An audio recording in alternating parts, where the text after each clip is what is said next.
Kata Allah, tidak sama orang yang duduk kat rumah dan orang berjuang jalan Allah. Jadi tuan-tuan, di dalam agama Buddha, dia ada satu kelompok orang agama dia dipanggil Sami. Kita pun semua tahu. Dan Sami ni dia habiskan masa hari-hari dekat toko. Dia kerja dia jaga agama Buddha. Dan kalau kita pergi negara-negara Buddha kat Malaysia mungkin kita tak nampak sangat. Sebab agama Buddha di Malaysia ni dia mazhab dia lain sikit. Dia tak sama macam Buddha yang asli tu. Jadi kalau tuan pergi negara-negara yang kuat agama Buddha seperti Thailand, Kemboja, tuan-tuan akan tengok orang Sami ni pagi-pagi dia akan jalan. Ada yang ada selipar, ranking atas sikit.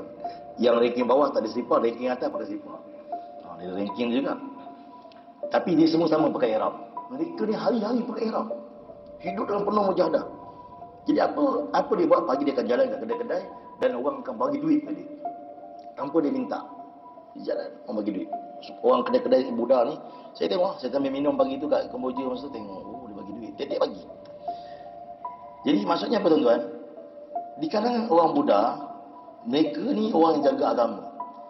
Orang Buddha yang lain kata, kami tak mampu nak bagi masa macam dia, kami sibuk ada bisnes, tapi kami support dia. Kami sokong dia, dia jaga agama kami. Sebab kami, ni agama kami tak mampu nak jaga agama ni macam dia jaga. Jadi dia tolong kami untuk jaga agama kami bantu dia. Kalau tak bagi duit pun dia sokong. Dalam agama Hindu pun ada. Sami juga tuan. Kerjanya duduk di kuil-kuil. Pun sama juga. Dia jaga agama dan orang Hindu sokong dia. Sebab dia tolong jaga agama Hindu. Tapi dalam Islam, bila ada orang yang nak jaga agama Allah, nak buat kerja dakwah, sedangkan Islam ni agama kita, patut kita lah yang buat dakwah. Tapi kita ada kekuatan nak buat dakwah. Ada orang yang sanggup buat kekuatan untuk buat kerja dakwah, kita pula pergi condemn dia. Ini banyak tak betul ni dia buat ni. Sepatutnya kena macam ni. Tapi apa kita bagi untuk agama? Kita tu sendiri, apa kita bagi untuk agama? Macam satu orang dia pergi surau Putak Alam ini bagus. Tapi aircon sikit, kalau potong buat 20 bagus. Dia RM1 pun tak tepat kat tabung. A'udzu billahi minasyaitonir rajim.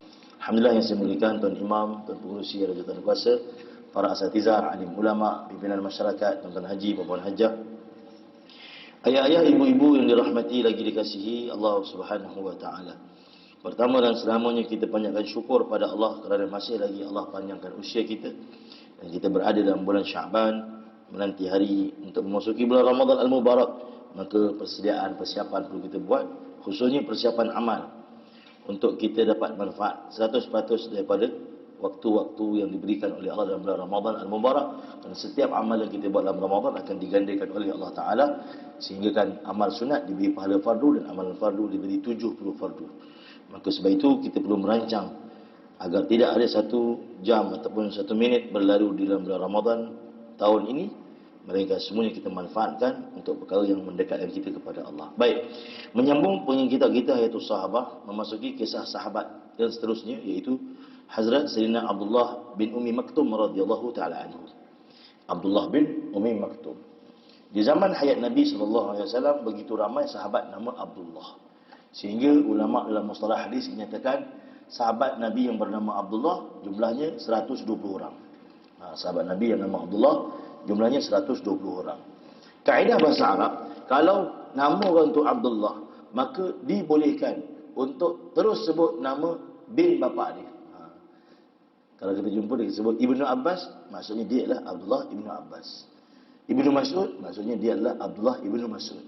Tak perlu sebut Abdullah, sebut terus nama bapa dia, orang tahu dah nama dia ialah Abdullah. Itu kaedah Arab. Tetapi ada juga orang yang tak nama Abdullah tapi disebut dengan nama bapa terus, seperti Ibn Katsir, Ibn Qayyim, yang bukan nama Abdullah.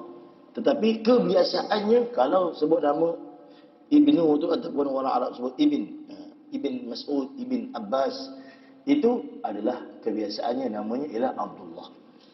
Dan Abdullah di zaman Nabi tadi 120 orang, di kalangan 120 tu ada 4 Abdullah yang paling terkenal, dipanggil Abadilah Arba'ah, Abdullah yang 4.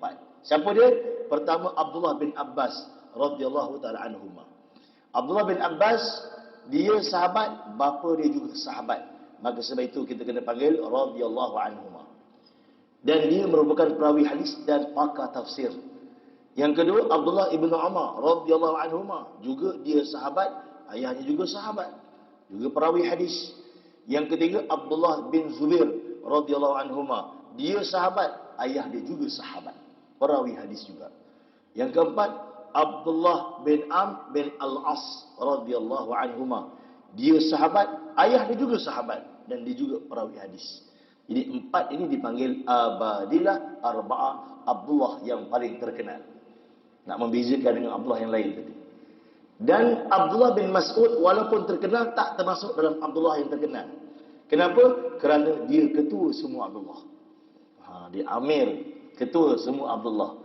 Sebab itu kalau jumpa mana-mana hadis, disebutkan daripada Abdullah, Nabi bersabda, tak sebut bin siapa.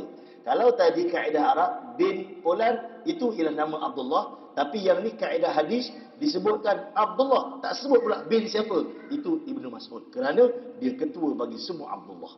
Ini ilmu, tuan. Baik. Abdullah bin Umi Maktum termasuk di kalangan 120 Abdullah di zaman Nabi. Bahkan Abdullah bin Mas'ud antara sahabat Nabi yang matanya buta.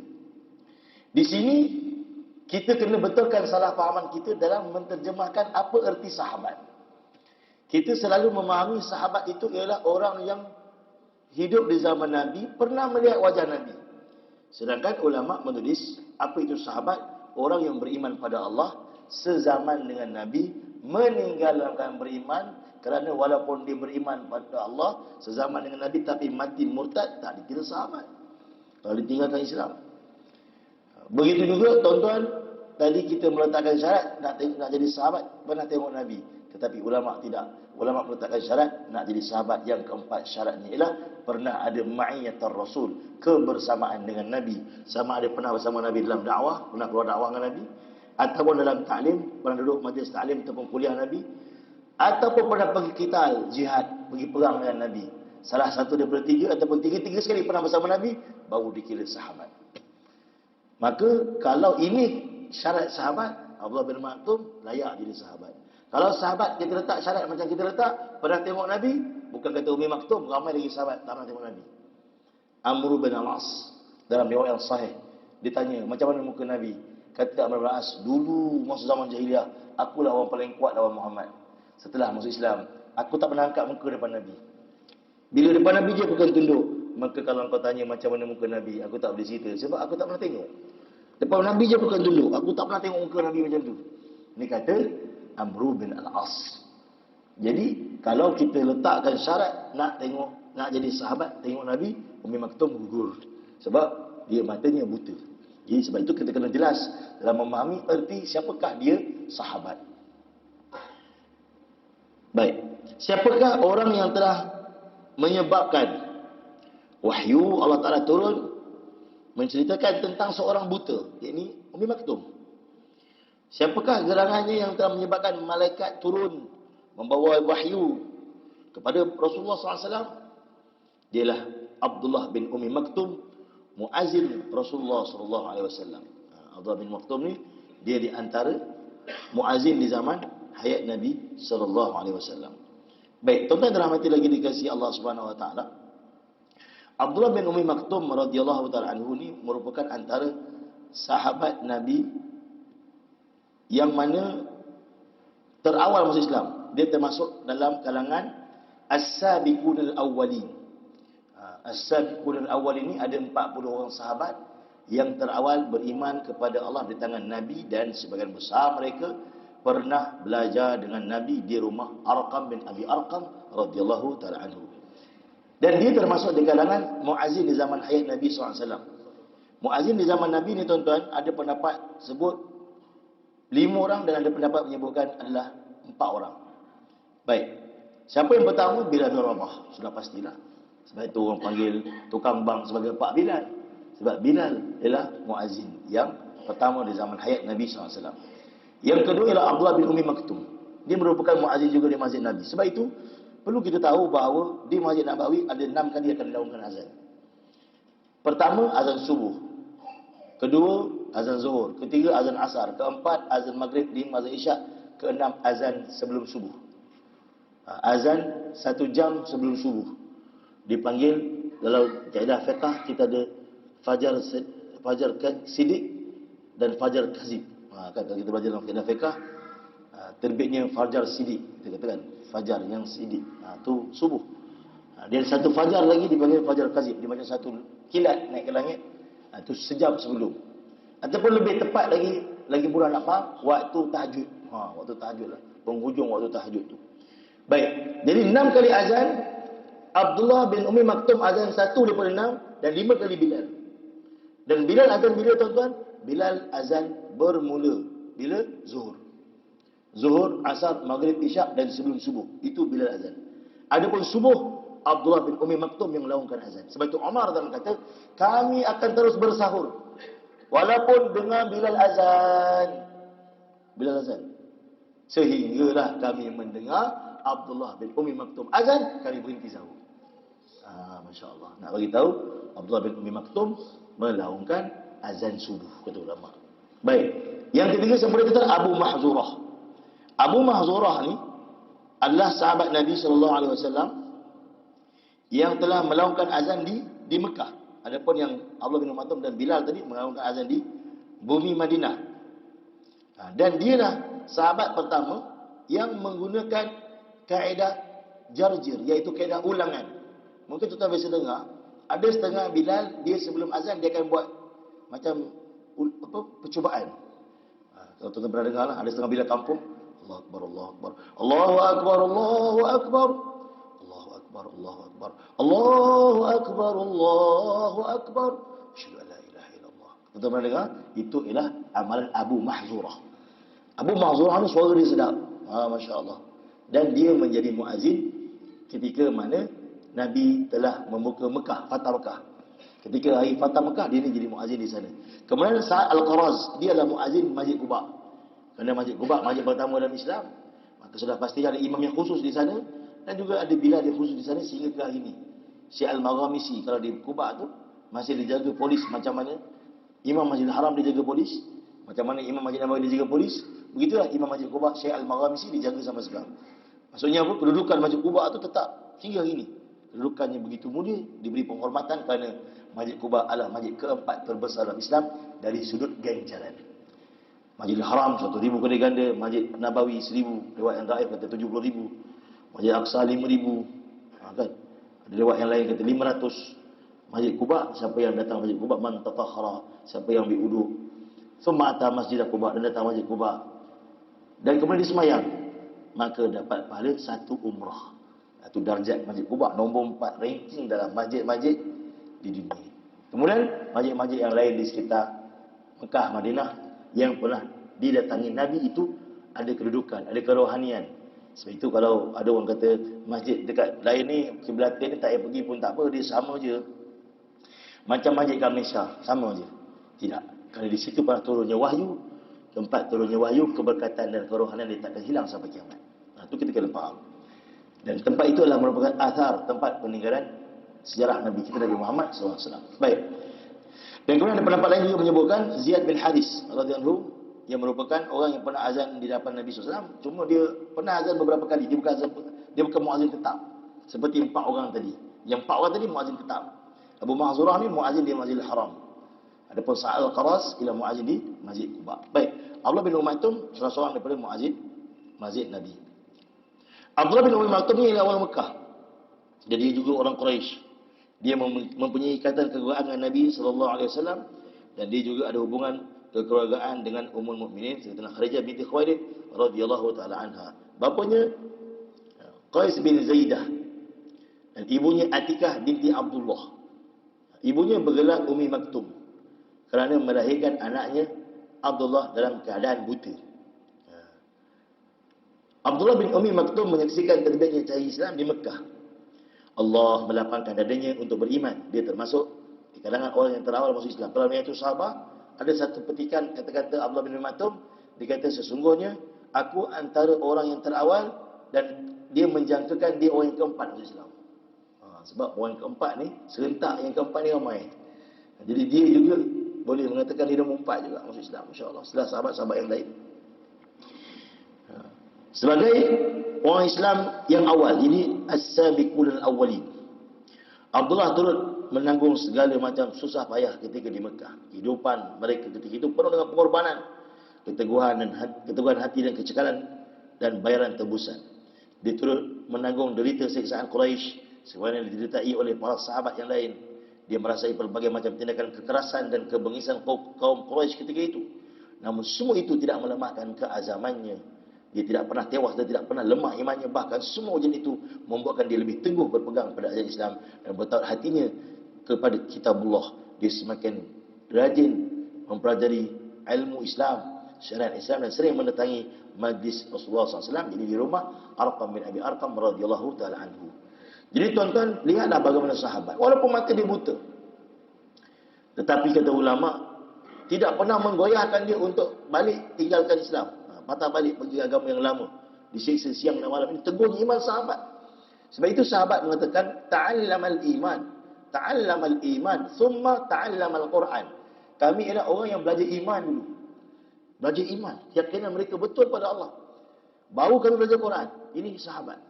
Sehingga apa saja perintah Allah yang turun, mereka sedia untuk buat. Kenapa? Iman mereka dah betul. Tuan-tuan dirahmati lagi dikasihi Allah, bayangkan di zaman sahabat, mereka duduk dalam keadaan mereka ni disiksa oleh keluarga mereka sendiri.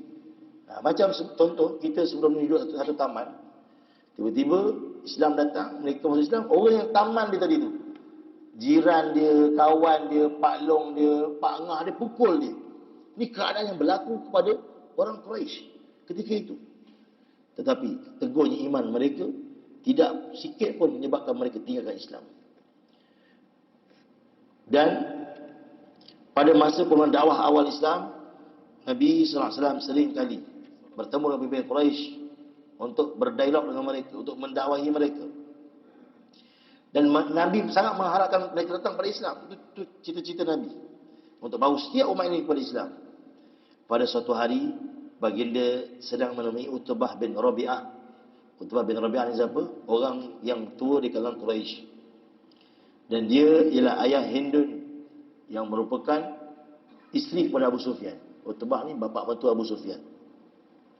Syaibah bin Rabi'ah adik dia. Ammar bin Hisham, ataupun nama popular dia Abu Jahal. Umayyah bin Khalaf, ini Bilal bin Rabah punya tuan. Dan juga Walid bin Mughirah. Jadi ketika itu Nabi tengah jumpa, boleh kita katakan VVIP Quraisy ketika itu, pembesar Quraisy. Dan Nabi sedang mendekati mereka, dakwah mereka, berunding dengan mereka, mengajak mereka kepada Islam. Ketika baginda sedang berdakwah, datanglah Abdullah bin Umi Maktum. Waktu Nabi tengah cakap dengan mereka ni, datanglah Abdullah bin Umi Maktum untuk minta Nabi bacakan ayat Quran untuknya. Siapa Abdullah bin Maktum? Sahabat Nabi yang biasa, dan ketika itu belum jadi muazzin lagi, dan dia seorang yang buta. Kata Abdullah, wahai Rasulullah, ajarkanlah kepadaku ayat-ayat yang telah diajarkan Allah kepadamu. Rasulullah SAW seolah-olah ketika itu tengah fokus dakwah kepada orang VIP ni, Nabi tak perhatikan dia. Baginda terus bagi dakwah kepada pembesar Quraisy. Sebab Nabi tengah cakap dengan mereka, Abdullah ni baru datang. Selesai Nabi mengajak mereka kepada Islam, maka turunlah Jibril alaihissalam membawa wahyu. Yang mana kata ulama, wahyu yang diturunkan ini bukanlah, kata ulama, bukanlah sebenarnya direct nak tegur Nabi, tetapi nak memberi peringatan kepada kita untuk belajar macam mana kaedah nak buat dakwah. Macam mana kaedah nak buat dakwah. Apa kata Allah? Abasa wa tawalla an ja'ahu al-a'ma wa ma yudrika la'allahu yazzakka aw yazzakkaru fatanfa'ahu adh-dhikra amma man istaghna fa anta lahu tasadda wa ma 'alayka alla yazzakka. Dia, yakni Muhammad, berpaling muka kepada seorang buta yang datang kepadanya. Allah cerita. Dan apa jalannya engkau dapat mengetahui? Tahukah engkau barangkali dia ingin membersihkan dirinya daripada dosa, atau dia ingin mendapatkan pengajaran, lalu pengajaran itu memberi manfaat kepadanya? Adapun orang yang merasa dirinya serba cukup, tidak berhajat lagi kepada ajaran Al-Quran, maka engkau bersungguh-sungguh melayaninya. Padahal tidak ada celaan atasmu kalau mereka tidak membersihkan dirinya ini beriman. Adapun orang yang datang kepadamu dengan bergegas untuk mendapatkan pengajaran sedangkan dia takut kepada Allah, maka engkau berlengah-lengah melayaninya. Sekali-kali jangan begitu. Semuanya ayat Al-Quran itu suatu peringatan yang cukup. Maka siapa yang menghendaki, dapatlah dia mengambil peringatan daripadanya. Ayat-ayat suci Al-Quran itu terdapat dalam kitab-kitab yang dimuliakan, yang tinggi darjatnya lagi suci daripada segala gangguan, terpelihara di tangan para malaikat yang menyalinnya dari Lauh Mahfuz. Malaikat-malaikat yang mulia lagi sentiasa berbakti. Surah Abasa ayat 1 sampai 16. Sejumlah 16 ayat disampaikan oleh Jibril Al-Amin kepada Rasulullah SAW mengenai tentang Abdullah bin Ummi Maktum radhiyallahu taala anhu. Ayat ini sentiasa dibaca oleh kita hingga ke hari kiamat. Baik, ulama membahaskan tentang ayat ini. Hakikatnya kata ulama, segala teguran Allah kepada para nabi, para rasul adalah untuk pengajaran kepada kita supaya kita ambil iktibar. Bagaimana kaedah yang perlu kita gunakan untuk berdakwah. Ketika mana kita melihat potensi orang besar, pemimpin-pemimpin terdatang pada Islam, janganlah sampai kita tidak menghiraukan rakyat, orang biasa, orang kampung. Oh, ni orang biasa je, pakai baju pun biasa-biasa je. Oh, ini yang ni pakai kot. Ini kita target dia ni, kalau dapat dia ni, satu parlimen kita akan dapat, satu adun kita akan dapat, contohnya. Kata ulama, di sini Allah nak bagi pengajaran kepada kita supaya kita buat dua-dua. Yang ni pun kita santuni, sebab kita santuni VIP tadi, macam itulah kita santuni orang bawahan tadi, masya-Allah. Kenapa? Kerana kata ulama, itulah kaedah dakwah. Datang ke lapangan seperti hujan. Hujan tidak pilih tempat. Hujan tidak pilih tempat. Tempat yang gersang tak ada air pun hujan turun. Tempat yang bertakung air seperti tasik di lautan pun hujan turun. Woi, hujan kata jangan turun sini, air dah banyak ni laut ni. Tak. Hujan turun juga di laut. Begitu tuan-tuan yang mulia, dalam dakwah Allah nak tunjuk kita dalam ayat ini betapa pentingnya kita melihat setiap orang ni ada potensi. Melihat setiap orang ni ada nilai. Itu yang sebenarnya Allah Ta'ala nak sampaikan. Melayani orang besar dalam keadaan kita nak ajak daripada Islam, begitu juga kita perlu melayani orang bawahan. Kerana menghina orang yang di bawah ataupun orang biasa ni adalah satu perkara yang merupakan kemurkaan Allah. Kerana Allah sembunyikan wali-wali Allah di kalangan hamba-hamba Allah. Kita tak tahu siapa wali Allah. Di kalangan hamba Allah, Allah sembunyikan wali-wali Allah. Seorang lelaki, dia telah bersuara ketika mana Nabi tunggu. Rombongan nak bergerak, Nabi tunggu. Nabi kata jangan bergerak dulu. Kita tunggu satu orang. Maka yang satu orang tu siapa? Rupanya cucu Nabi, Usamah bin Zaid. Usamah bin Zaid ni ialah anak kepada Zaid bin Harisah, anak angkat Nabi. Zaid bin Harisah ni dia menikah dengan Ummu Aiman, ataupun nama betul dia Zaidatina Barakah binti Tha'labah, ibu angkat Nabi, yang merupakan satu-satunya saksi yang melihat wafatnya ibunda Aminah di Abwa. Orang lain tak ada, dia je ada. Dan dia yang bawa Nabi balik ke Mekah lepas ibunda Nabi wafat. Ini Ummu Aiman. Jadi Ummu Aiman, mak angkat Nabi, kahwin dengan anak angkat Nabi. Dapat anak namanya Usamah bin Zaid. Ummu Aiman ni Habsyah, hamba, bekas hamba. Hamba ayah Nabi yang dibebaskan. Kulit hitam. Zaid bin Harisah, kata ulama, kulit dia cerah sikit. Ada pendapat kata dia pun gelap juga. Jadi dapatlah anak Usamah bin Zaid, kulit ni gelap. Kebiasaannya fitrah manusia, orang kulit gelap ni dia dipandang rendah. Melainkan orang ada ilmu lah. Baru kita pandang, dia ustaz dia. Kalau dia tak ustaz, kita si hitam tu tak apalah. Kita memandang orang dengan satu pandangan macam tu. Dan ia berlaku di zaman Nabi. Bila orang tunggu, datang seorang budak. Dan ketika itu Usamah bin Zaid berhingus. Maka lelaki ni kata, disebabkan budak kecil ni, yang berhingus ni, yang pengotor ni, kita kena tunggu. Sebabkan perkataan tu hati Nabi luka. Maka apa berlaku pada dia? Dia balik ke Yaman, Allah uji dengan satu ujian, dia mati murtad. Sebab apa? Penghinaan dia terhadap satu orang yang berkulit hitam. Jadi kata ulama, begitu penting untuk kita menghormati orang yang ada di depan kita. Kerana mereka datang kepada kita ni bukan saja datang, tapi didatangkan oleh Allah. Maka kita belajar untuk menghargai siapa saja yang Allah datangkan di depan kita. Di kalangan keluarga kita, anak kita, kawan-kawan. Yang Allah datangkan dalam kehidupan kita ni bukan saja-saja datang, didatangkan oleh Allah. Sebab kita tak tahu di kalangan kita siapakah Allah. Ahlullah ni orang dekat dengan Allah. Kerana Allah menyembunyikan Ahlullah, wali-wali di kalangan hamba-hamba Allah. Maka berlaku baiklah terhadap semua hamba-hamba Allah. Baik, setelah turun ayat ini tuan-tuan, maka baginda Nabi SAW telah memberi perhatian kepada Abdullah bin Ummi Maktum. Dan seringkali dia duduk bersama Nabi. Dan baginda Nabi juga seringkali bertanya khabar dan hajat keperluannya. tatkala tekanan penganiayaan kaum Quraisy terhadap Nabi dan kaum muslimin semakin berat, maka ketika itu dibenarkan untuk orang Islam berhijrah.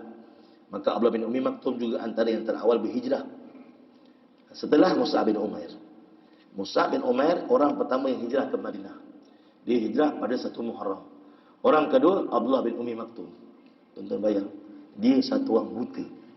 Hijrah ke Madinah 500 km. Saya baca dalam kitab Hilyah, dia pergi tu sendiri 500 kilo. Subhanallah. Ini Abdullah bin Ummi Maktum radhiyallahu anhu. Allah Ta'ala datangkan Abdullah bin Ummi Maktum dalam kehidupan sahabat menjadi contoh pada kita, inspirasi. Orang buta kalau betul-betul sungguh-sungguh nak sesuatu perkara, pasti berjaya. Nak agama, Allah bagi kemuliaan pada dia, kedudukan pada dia. Jadi sebab itu kita sebagai orang celik perlu lebih lagi sungguh-sungguh untuk taat perintah Allah Subhanahu Wa Taala. Baik, apa yang berlaku di Madinah? Abdullah membantu Mus'ab buat usaha dakwah. Buta buat usaha dakwah. Sehingga ramai orang datang pada Islam. Hinggalah waktu hijrah Nabi SAW ke Madinah, baginda telah melantik Abdullah bin Ummi Maktum sebagai Bilal ataupun tukang bank kedua di Masjid Nabawi selepas Bilal bin Rabah.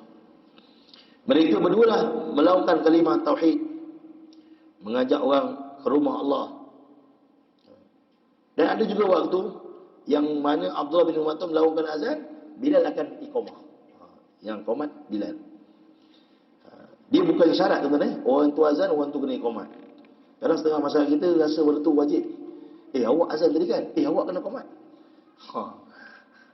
Sebab tu kadang kita kena tahu benda tu. Dekat negara Arab menjadi satu kebiasaan, selain daripada Masjidil Haram lah.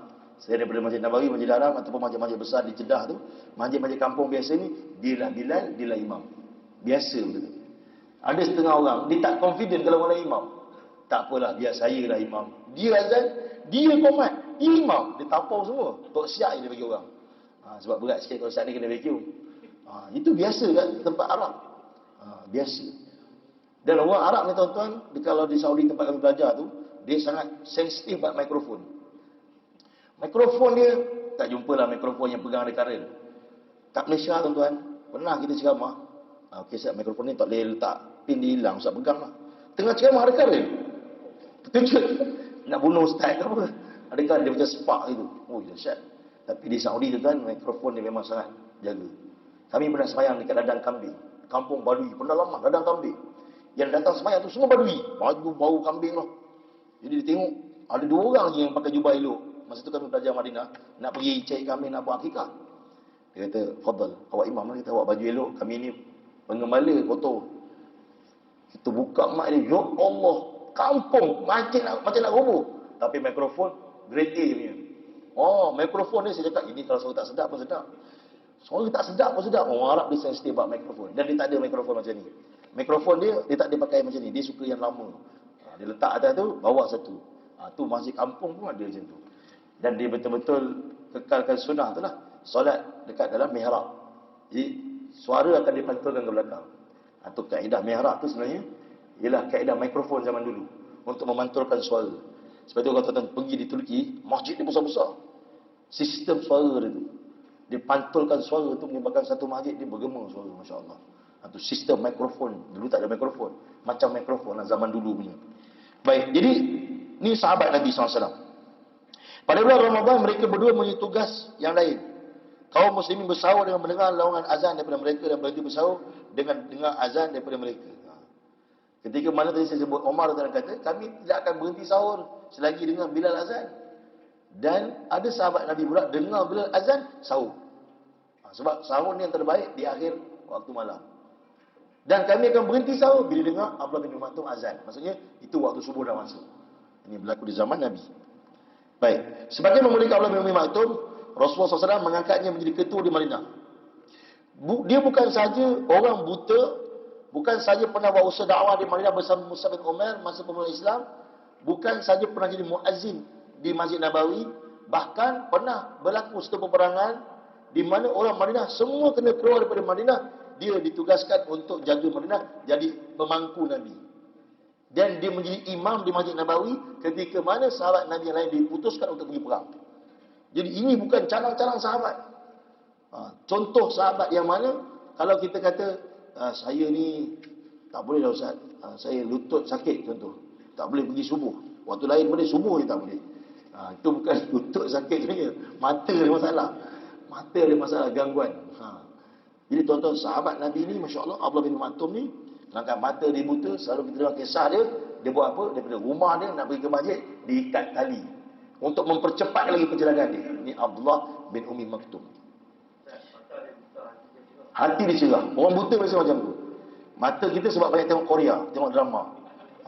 Masya Allah. Sebab tu susah nak bangun tahajud pukul 2. Selepas perang Badar, turun wahyu mengangkat darjat kaum muslimin yang keluar pergi perang Badar, melebihkan darjat mereka pada yang tidak keluar perang, dan menyemarakkan lagi tujuan jihad. Firman tersebut terkesan di jiwa Abdullah bin Umi Maktum, kerana masa perang Badar dia dikecualikan daripada pergi perang. Kenapa? Kerana dia diputuskan untuk menjaga Madinah. Jadi sahabat-sahabat Nabi yang nak pergi perang tapi dikecualikan daripada pergi perang atas mesyuarat. Mereka termasuk di kalangan ahli Badar, tetapi tak pergi. Tapi Abdullah bin Maktum rasa macam tercampur, sebab dijanjikan ganjaran orang yang pergi Badar, diampunkan dosa sebelum Badar dan selepas Badar. Maka apa berlaku pada Abdullah bin Maktum? Beliau begitu bersemangat untuk berjuang bersama Nabi untuk perang seterusnya. Maka beliau telah bersama dengan Nabi sallallahu alaihi wasallam berjuang untuk agama Allah Subhanahu wa taala. Abdullah bin Maktum pernah bermunajat dan mengadu perlunasannya kepada Allah dengan penuh kerendahan hati, bukan tentang dirinya saja, tapi mendoakan untuk orang yang macam dia, mata buta, yang dikecualikan daripada pergi perang, agar mereka juga dipilih oleh Allah untuk keluar jalan Allah, untuk korbankan nyawa mereka, harta mereka untuk agama Allah Subhanahu wa taala. Bahkan beliau pernah berdoa, ya Allah, turunkanlah wahyu mengenai orang yang uzur seperti kami juga dapat berada di jalan Allah Subhanahu wa taala. Sebab tu. Seminit. Akhirnya doa Abdullah bin Maktum dijawab. Zaid bin Sabit yang merupakan penulis wahyu Nabi menceritakan, ketika itu aku sedang duduk di samping Nabi. Tiba-tiba baginda terdiam kaku. Sedangkan peha baginda ketika itu tersentuh pehaku. Dalam riwayat lain kata betis Nabi. Nabi duduk macam ni santai dengan sahabat, betis Nabi duduk atas betis sahabat, macam tengah gurau-gurau. Tiba-tiba Nabi terdiam. Kata Zaid bin Sabit, aku tiba-tiba merasakan beban yang begitu berat di kaki Nabi, macam nak pecah kaki aku. Berat sangat, sampai tak parah dah. Tadi ringan je. Sebab Nabi ni sifat dia kata ulama tak menyusahkan orang. Jadi Nabi ni ringan kata ulama. Nabi duduk kat sahabat, sandar, sahabat pun tak rasa sakit hati, seronok. Kita kadang Malaysia orang biasa rimas. Jadi ni sikit Malaysia je, rimas lah. Kan? Malaysia je kan. Orang rumah pun kadang kena marah juga, asyik Malaysia je kan. Ini sahabat duduk dengan Nabi gembira, tapi kata Zaid bin Sabit, pada hari tu puasa nak pecah kaki aku. Ketika itu rupanya turunlah wahyu Allah Subhanahu wa taala, la yastawil qa'iduna minal mu'minin ghairu ulil darari wal mujahidin fi sabilillah. Tidaklah sama kata Allah orang mukmin duduk rumah tak berjuang jalan Allah, tak keluar jalan Allah, dengan mereka yang berjuang di jalan Allah Subhanahu wa taala. Maka Umi Maktum begitu gembira dan berkata, ya Rasulullah, bagaimana orang yang tidak mampu pergi berjihad? Selesai pertanyaan Abdullah, baginda SAW tiba-tiba sekali lagi terdiam kaku, dan peha baginda menekan pehaku, kata Zaid bin Sabit, seolah aku menanggung beban yang berat tadi. Setelah beban berat itu hilang, Rasulullah SAW bersabda, cuba kau baca kembali ayat yang telah kau tulis. Tidaklah sama keadaan orang mukmin yang duduk tidak berperang dengan orang yang berjuang di jalan Allah Subhanahu wa taala. Lalu baginda tulis selain daripada orang-orang yang uzur. Dengan itu turunlah pengecualian yang diharapkan oleh Abdullah bin Umi Maktum. Tiba-tiba azan dan sambung sikit lagi. Jadi Abdullah bin Maktum radhiyallahu ta'ala sangat ingin berjuang jalan Allah. Bayangkan satu orang buta teringin untuk berada di medan perang, ingin keluar jalan Allah, untuk bawa manusia pada Allah. Sebab itu kata ulama, kita perlu perhatikan ayat tadi. Kata Allah tidak sama orang yang duduk kat rumah dan orang berjuang jalan Allah. Jadi tuan-tuan, di dalam agama Buddha, dia ada satu kelompok orang agama dia dipanggil Sami. Kita pun semua tahu. Dan Sami ni dia ambilkan masa hari-hari dekat toko. Dia kerja, dia jaga agama Buddha. Dan kalau kita pergi negara-negara Buddha kat Malaysia mungkin kita tak nampak sangat. Sebab agama Buddha di Malaysia ni dia mazhab dia lain sikit. Kalau kita tengok dia punya kajian itu kan, agama Buddha di Malaysia ni lebih kepada menyembah dewa-dewa yang ada kaitan dengan orang tempatan, orang Melayu. Dia tak sama macam Buddha yang asli tu. Dia kalau tuan pergi negara-negara yang kuat agama Buddha seperti Thailand, Kemboja, tuan-tuan akan tengok orang Sami ni pagi-pagi dia akan jalan. Ada yang ada selipar, ranking atas sikit. Yang ranking bawah tak ada selipar, ranking atas pakai selipar. Dia ranking juga. Tapi dia semua sama pakai ihram. Ihram. Kita pakai ihram pun kalau pergi umrah 1 hari je tuan. Pergi haji 3 hari je. Kalau buat tamattu', sembelih kambing dah selesai dah masalah kan. Buat ifrat je lama sikit. Itu pun kalau masuk sebulan lah. Orang pergi tabung haji ni kalau pergi 30 Syawal dia buat ifrat, masak dia tuan. Sebulan lebih dia nak pakai ihram. Tapi ada orang buat. Ada orang Malaysia buat. Bukan kita tak ada, ada. Ada cuma pula. Ustaz, boleh tukar ke? Sebab orang semua dah buka ihram, dia dalam patah larang, lepas seminggu, Ustaz, tak boleh ke? Tak ada dalil-dalil apa-apa yang boleh tukar. Mana boleh tukar? Pakcik dah niat dah cakap. Jadi, mereka ni hari-hari pakai ihram. Hidup dalam penuh mujahadah.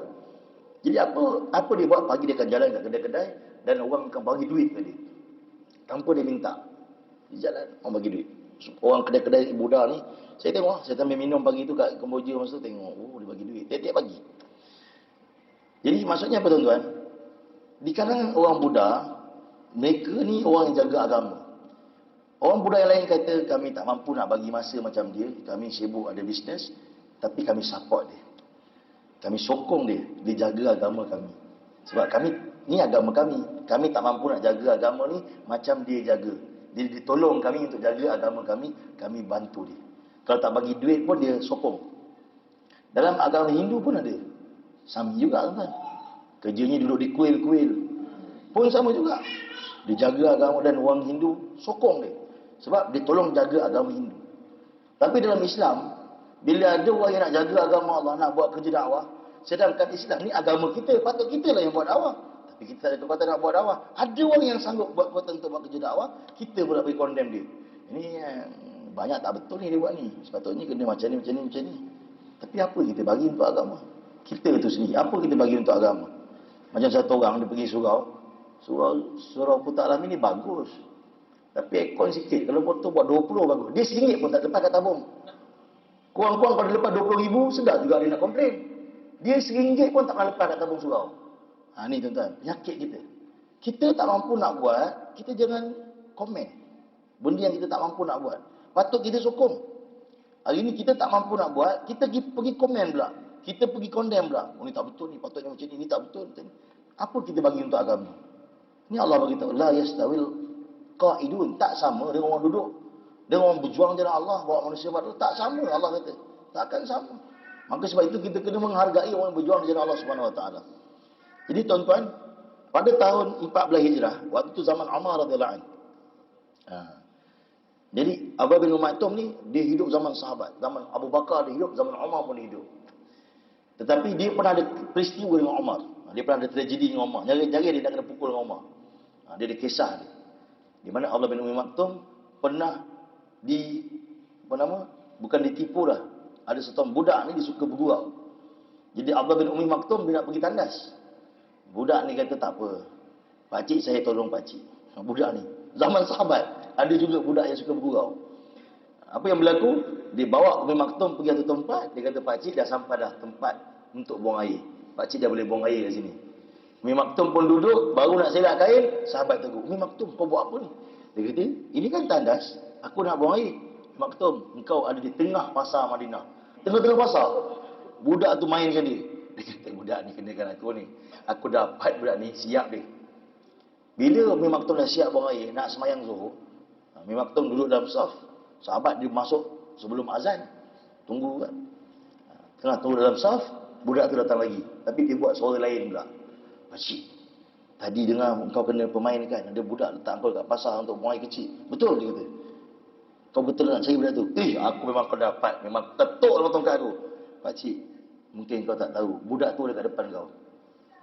Umi Maktum dengar. Geram datang balik lah. Dia capai tongkat dia. Dia pukul orang kat depan. Kuat-kuat hati. Yang depan tu Omar radhiyallahu anhu. Omar pusing belakang. Nasib baik kau buta. Kalau tak, khalas. Selesai kau ini. Itu dia pernah cerita, ada cerita dengan Omar.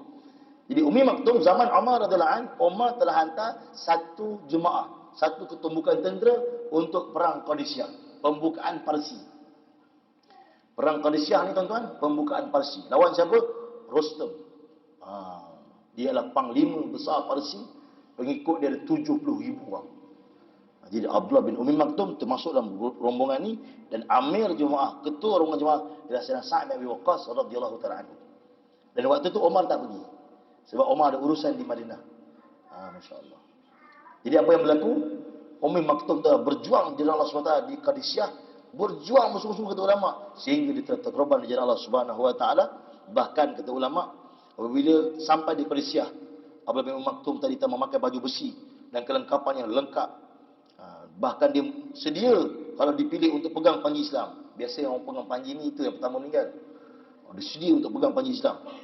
Kedua-dua angkatan perang bertempur yang penuh sengit. Sebab orang Parsi tak pernah lawan orang Arab. Di sisi Parsi, Arab ni ialah sampah pada orang Parsi. Dia tak pandang orang Arab. Parsi ialah orang yang ada tamadun. Mereka duduk dekat dengan sungai Tigris. Mereka orang yang mana ketika itu dah ada tamadun, dah ada kerajaan. Jadi orang Arab ni mereka tak pandang. Tapi sekarang mereka bertempur orang Arab. Setelah seluruh sebenarnya Arab tunduk dengan Nabi dan sahabat. Masya Allah. Sedangkan Parsi ialah kerajaan yang membina tamadun dunia ketika itu. Jadi ini pembukaan peperangan dengan Parsi untuk Futuhul Fars, pembukaan kota Parsi. Dan tuan-tuan rahmati lagi dikasihi Allah, Umi Maktum kata ulama, di sekeliling dia seorang demi seorang sahabat telah gugur syahid. Sehinggalah Umi Maktum berjuang di jalan Allah SWT, menentang musuh-musuh Allah, dan dia juga terkorban dan gugur di jalan Allah Subhanahu wa taala. Walaupun ketika itu, kata ulama, Islam telah mendapat kemenangan, tapi di saat itu Abdullah bin Umi Maktum telah pun kembali kepada Allah Subhanahu wa taala. Maksudnya kemenangan umat Islam ketika itu atas pengorbanan dan jasa para sahabat Nabi sallallahu alaihi wasallam. Jadi tuan-tuan, daripada kisah ini kita nak belajar satu perkara, bahawa kita tak boleh kata kita tak boleh. Saya tak boleh lah. Kerana sahabat Nabi ada yang buta. Kalau ikut sudut kekurangan, dia memang satu orang yang kurang. Tetapi pergi Madinah, pergi hijrah seorang-seorang. Hijrah ni bukan kita boleh jalan suka-suka berjalan ke pasar. Jalan sembunyi-sembunyi. Quraisy kalau tahu, dia bunuh. Bayangkan macam mana keadaan dia ketika itu. Dan Nabi begitu memuliakan dia, sehingga Nabi telah letak dia menjadi pemimpin di Madinah, jadi pemangku Nabi. Dan dia ni juga, kata ulama, rasa tak senang hati bila mana tak dipilih untuk bekerja di jalan Allah. Kita ni tak dipilih selamat. Alhamdulillah, kalau kita buat gas, tak jadi jemaah luar, lega rasa. Kalau jemaah luar, lenguh kena naik rumah flat, ataupun kena marah nak jumpa orang, tak kena, lega, alhamdulillah dapat duduk rumah. Tapi Umi Maktum maksud tak selesa.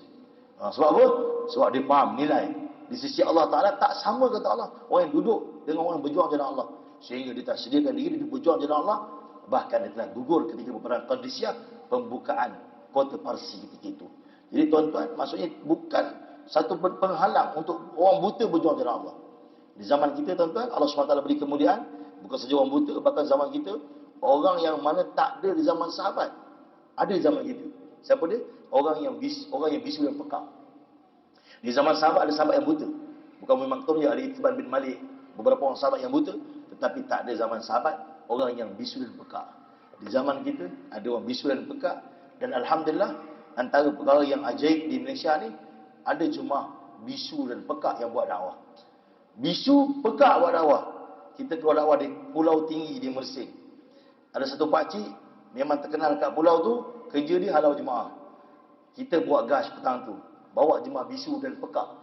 Pakcik tu tengah cangkul sambil tengok jemaah. Jemaah dah makin dekat dengan dia. Kita dah masuk ke kuda, dia angkat cangkul, kita lari. Yang depan sekali tu orang bisu dan peka.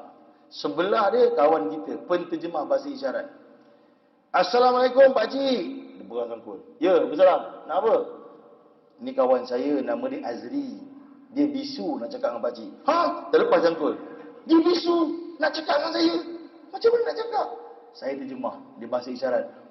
Kali pertama dalam hidup pakcik tu dengar tablik ceramah. Sebelum tu dia kerja halau je. Tapi sebab bisu datang, dapat cakap. Berapa banyak masjid-masjid yang kat Malaysia yang halau jemaah, buang beg jemaah. Tapi sebab jemaah bisu datang, tak jadi. Ada tu masjid tuan-tuan, jemaah bisu datang, pengusi datang marah. Marah. Orang bisu kata, bisu, minta maaf. Duduk seminggu pun tak apa. Seminggu duduk tuan-tuan, makan free, pengusi tanggung. Sebab rasa bersalah. Jadi tuan-tuan, jemaah bisu ni ada buat dakwah kat Malaysia. Ni ajaib kata ulama.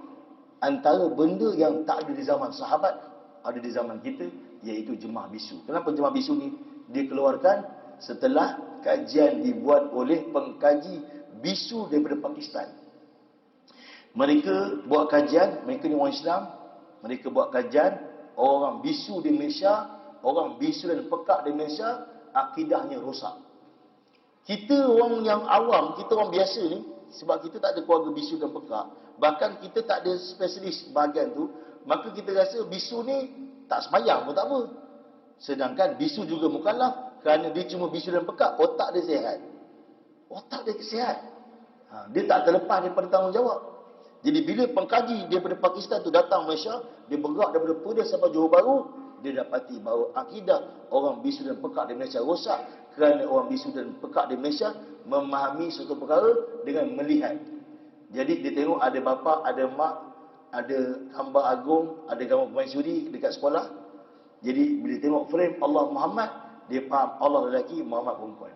Ini akidah majoriti orang bisu dan pekak di Malaysia pada ketika itu. Ini cerita 15 tahun lepas, 20 tahun lepas. Jadi bila jemaah dakwah pertama bisu dan pekak daripada Pakistan dihantar, dia bergerak untuk jumpa orang bisu dan pekak. Akhirnya dapat bentuk satu jemaah orang bisu dan pekak untuk training di Pakistan, belajar macam mana buat dakwah kepada orang bisu dan pekak. Dan benda ni juga dibentang kepada Menteri Agama pada ketika itu, dan kerajaan telah beri support ketika itu, dan jemaah telah bergerak masya-Allah untuk bantu orang bisu dan pekak. Jadi sebab itu, kalau di kalangan tuan-tuan ada keluarga bisu dan pekak, tuan-tuan kena ambil prihatin benda ni. Sebab kita selama ni anggap benda tu tak ada apa-apa. Ada satu ustazah di Muar, kita bawa jemaah Azri tadi tu lah, yang pakcik nak cangkul tak jadi tu. Azri tu kira dalam jemaah bisu dia paling top lah. Sebab dia batch pertama yang belajar di Pakistan tu.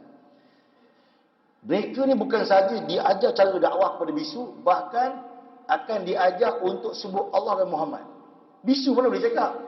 Tapi training yang dibuat di markas dakwah Pakistan, balik daripada keluar 4 bulan, mereka boleh sebut Allah, boleh sebut Muhammad. Tuan-tuan tak percaya, tuan-tuan cari mana jemaah dakwah bisu, tuan-tuan suruh dia sebut Allah, sebut Muhammad. Tapi dia tak dengar, dia pekak. Tapi dia ada grup WhatsApp. Orang bisu dan pekak, mulut tak dia cakap, dia hentam kat WhatsApp. Tuan-tuan ada kawan bisu, banyak ni kau bercakap. Rupanya dia tak boleh cakap, dia hentam kita kat WhatsApp ni. WhatsApp dia panjang dan dia tak ada space. Tuan-tuan kena pandai dah baca. Dia tak ada space. Tapi dia kalau nak cakap, dia pakai WhatsApp.